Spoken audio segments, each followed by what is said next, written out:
Investir nunca é tarde. Ele fala, pessoal da GF, Semin, estou há mais de 2 anos e continuo nos aportes abaixo de R$ 5. Passou desse valor, vou para outra, vocês estão? Cara, obrigado pela pergunta. Semin é um caso muito curioso. Eu acabei não. Eu lembro da Semin quando apareceu na minha cabeça aqui. O que aconteceu? Tem uma história muito, muito curiosa, Semin. Desde 2008, eu acompanho a CSN falando que ia fazer o IPO da Casa de Pedra, que é um dos ativos dentro da. É um ativo valiosíssimo, uma mina riquíssima e tudo mais. E, cara, eu acho que acabou passando a Semin, entre aspas, né? Oportunidade. Às vezes você fica refém das coisas que você pratica no mercado. O que eu quero dizer com isso? Eu olhava a Semin e falava, puta, eu gosto dessa empresa, era uma empresa que tá desde 2008 o pessoal falando que vai abrir capital, tal, não sei o quê. Ela não passou em um crivo para mim. Esse crivo se chama tempo de mercado. Ela abriu em 2021, estamos em 2024, eu exijo pelo menos 5 anos da empresa pagando bons dividendos para começar a analisar. Pode ser um crivo meio rigoroso, mas esse crivo, na minha cabeça, ele faz sentido, porque ter usado ele em algum momento na minha trajetória ia ter me livrado de negócios ruins que eu acabei fazendo. Tá? Então, eu não entro em Semin, acho um belíssimo, embora eu ache um excelente ativo, eu não entro em Semin, mas eu gosto muito dos ativos por baixo. E tem uma coisa muito bacana, né? Teve uma das reuniões da CSN que o Benjamin Steinbruch, eu nunca sei falar o nome dele. Chique. É muito chique demais, eu não consigo falar o nome dele. Mas, enfim, ele falou que a Semin agora, a CSN Mineração, estaria num momento propício de começar a devolver dinheiro aos acionistas depois de tanto ter investido, né? Então, enfim, eu acho que é isso, esse é o contexto que eu falo sobre Semin. Para te responder de forma mais objetiva, eu acho que vale o que eu falei lá no começo da live. Se você já tem mais de 10 anos, carteira previdenciária constituída e tudo tranquilo, eu acho que Semin é uma boa opção. Não tem mais que isso, não vive de dividendo ainda, não tem fluxo de caixa estabelecido, eu acho que você está fazendo. Eu acho assim que você tem que dar uma olhada de uma forma um pouquinho mais cirúrgica. Pense, e se a Semin começar? A Semin também depende de minério de ferro, assim como a Vale. Exato. É setor cíclico, né? Né, Van? Imagina. Imagina se, sei lá, minério de ferro vai para US$ 40. Ah, mas, pô, tá US$ 100, Fábio. Vai para 40. Pois é, pode acontecer. Se isso acontecer, muito provavelmente ela não vai distribuir os mesmos dividendos. Talvez sequer distribua dividendos. E talvez não esteja mais de 5, talvez esteja 1. E é aí que eu me pergunto, será que nesse contexto você vai gostar tanto de Semin ou de Bolsa de Valores?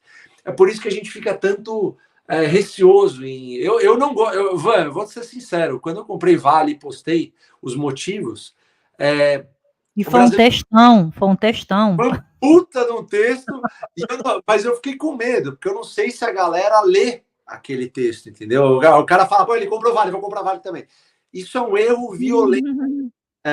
Eu tenho medo às vezes, de expor, muito embora eu comprei pensando em carteira previdenciária, no meu caso, embora a Vale não seja previdenciária, eu comprei pensando nisso, vou falar um pouquinho mais no AGF, no aplicativo, fechado daqui a pouquinho para a gente sair desse pregão, mas é uma empresa cíclica. É uma empresa cíclica, pessoal. Se você não tem tipo de mercado, não tem estratégia previdenciária estabelecida, não tem hábito de comprar boas empresas, não tem carteira formatada, eu acho que você está pelo caminho errado. Quem diz isso para você é um cara que começou também com empresa cíclica.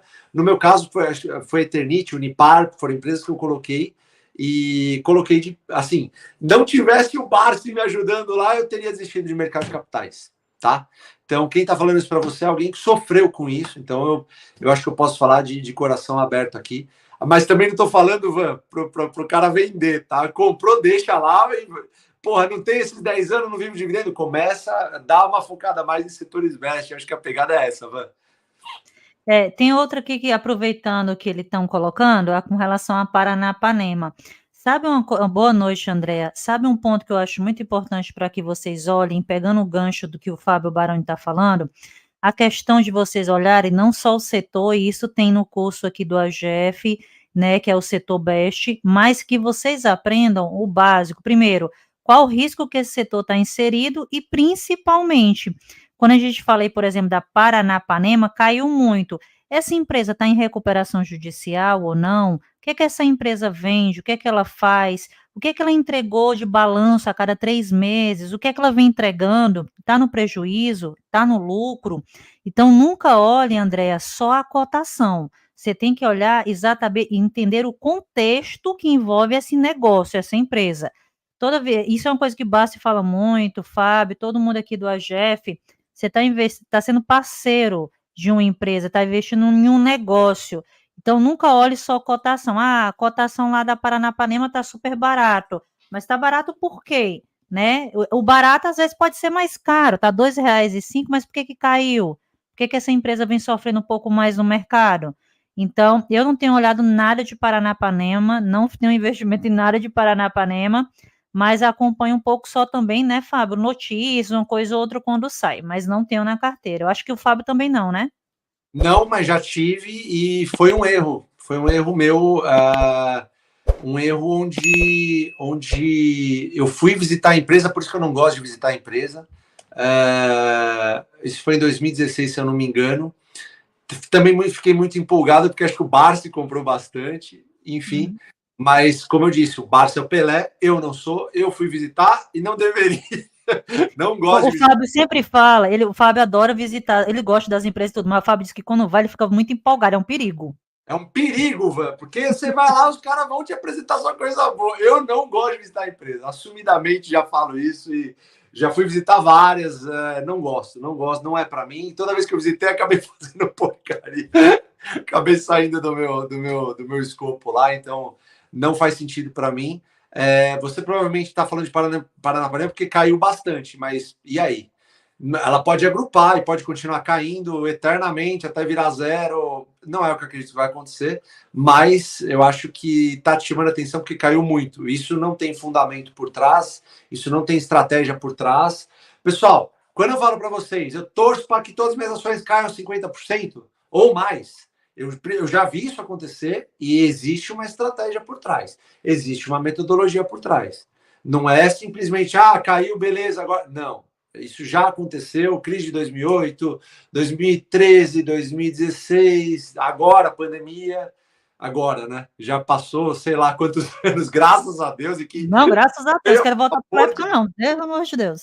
E tempo horrível, mas como investidor, de novo, nós somos profissionais, a gente investe, né? Então, em períodos assim conturbados, o que a gente mais faz é investir, inclusive. Então, eu acho que a pegada é essa, tá bom, Andréia? Então, eu acho que volta pro beabá. O Dunk CP, ele fala, eu tenho Vale Gerdau desde 2008 e não me arrependo. Dunk, legal você ter falado isso, mas olha que bacana, você está desde 2008 no mercado, ou seja, quase quantos anos? 2008, 2018, 21, você está 16 anos no mercado, tá? Desde 2008, você está 16 anos no mercado. E, cara, você também já pegou a parte ruim, não é mesmo? Você pegar a Vale em 2000 se eu não me engano, 2014 até 2017, 18, alguma coisa, cara, você se ferrou bem. Se ferrou, que eu digo, entre aspas, você viu as cotações irem do céu para o inferno e depois voltou para o céu. Legal. Mas provavelmente você já tinha uma estratégia traçada, por isso que você não se arrepende. O meu medo é aquelas pessoas que estão entrando, não entendem muito bem o que estão fazendo, estão com medo de oscilação, não entendem estratégia, não sabem o que fazem.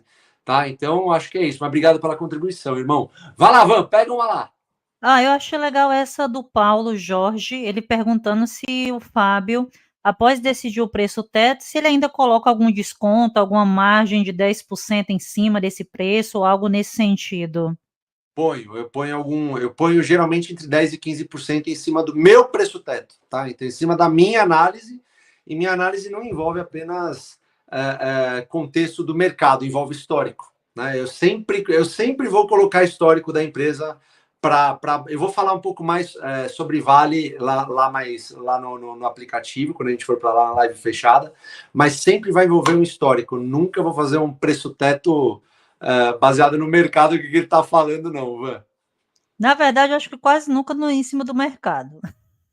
Não é. Na verdade, você tem razão.